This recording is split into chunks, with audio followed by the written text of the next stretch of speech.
साध संगत जी, प्यार से कहिए धन निरंकार जी। साध संगत जी, आज का सुंदर विषय तू करता है जगत का। साध संगत, जब ये बात हम बोलते हैं साध संगत की तू करता है जगत का, तू सबका आधार, तो सत्संगत जब ये तू करता, इसको करता सत्संगत हो गया सत्संगत, तो फिर क्या मुझे कर्म नहीं करने हैं अब? कि सत्संगत मेरे कर्म करने की अवस्था अब समाप्त हो गई? नहीं साध संगत, इसका जवाब भागवत गीता के अंदर जब अर्जुन ने प्रश्न किया कि हे केशव, ये माया बड़ी बलवान है, इसका पार पाना बड़ा मुश्किल है, तो उसने प्रश्न रखा कि यदि हम अच्छे कर्म करते हैं तब भी स्वर्ग आदि लोगों को भोगने के बाद फिर पृथ्वी पर आना होता है, तो फिर कैसे इन चक्रों से छूटा जाए? बुरे कर्म तो फिर वो बंधन लोहे वाले, लोहे की बेड़ी। तो सत्संगत जब ये प्रश्न रखा गया प्रभु के आगे, तो सत्संगत ये निराकार प्रभु परमात्मा साकार भगवान कृष्णचंद्र जी महाराज के रूप में उन्होंने बड़े सुंदर ढंग से सत्संगत अर्जुन को ये बात समझाई कि अर्जुन, तूने कैसे मानना है कि तू करता है जगत का? तूने कर्म बिल्कुल बंद नहीं करने, क्योंकि कर्मण्येवाधिकारस्ते, क्योंकि कर्म तो करते ही चले जाने हैं, कर्म के बगैर तो तेरा निर्वाह भी नहीं होगा। अब कर्म करते हुए सत्संगत मेरी अवस्था कि कई बार सत्संगत जीवन में कोई भी छोटा सा कर्म भी करते हैं तो उसी वक्त सत्संगत एक सूक्ष्म अहंकार कि मैंने ये किया, मैं वो जानता हूँ। सत्संगत हम आज की बात कर रहे हैं, उस वक्त अर्जुन के साथ ब्रह्म ज्ञान के बाद हर वक्त प्रभु परमात्मा के साकार रूप में, सतगुरु के रूप में भगवान कृष्णचंद्र जी महाराज रहते थे। उसके मन में भी सत्संगत ये बात आ जाती थी।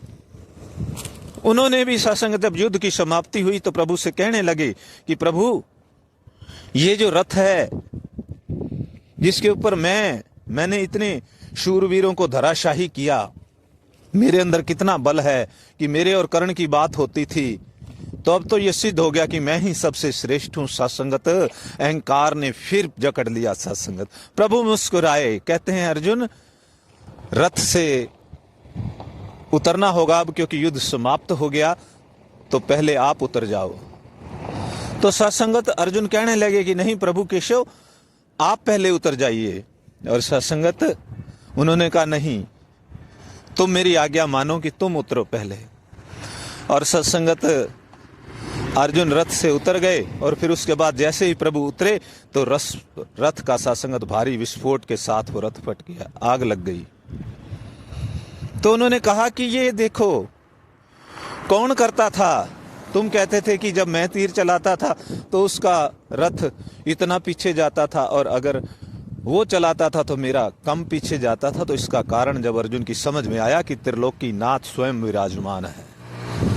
और सत्संगत जब महात्मा बर्बरीक से इस बात का जिक्र हुआ कि उनको ये बोला गया था कि सारा युद्ध आपने देखना है, तो जब लास्ट में उनसे भी पूछा गया कि आपने क्या देखा, अर्जुन को लेकर के गए। जब अर्जुन को अहंकार हो गया तो कहा कि यहाँ मैंने बाण चलाए। जब अर्जुन ने बर्बरीक जी के आगे भी वो बात रखी जो खाटू श्याम के नाम से प्रसिद्ध हैं आज, तो सत्संगत उन्होंने कहा कि मुझे तो केवल एक सुदर्शन चक्र ही दिखाई दे रहा था जो सब तरफ सबकी संहार करता जा रहा था, और कुछ दिखाई नहीं दे रहा था।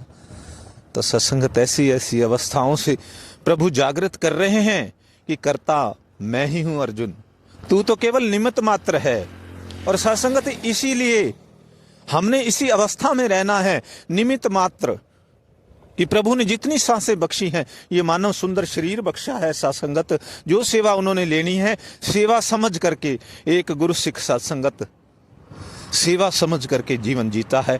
जब पूर्ण सतगुरु का आशीर्वाद उसे प्राप्त होता है, उसके बाद का जीवन सत्संगत सेवा का जीवन होता है। कि प्रभु आपने बोला है, नर सेवा नारायण पूजा, बाबा हरदेव सिंह जी महाराज, कि अब मेरे गुरसिखों, आपने सारे संसार में ये सेवा का, ये प्रेम का ये संदेश फैलाना है, कुछ नहीं करना, क्योंकि मैं करता हूं।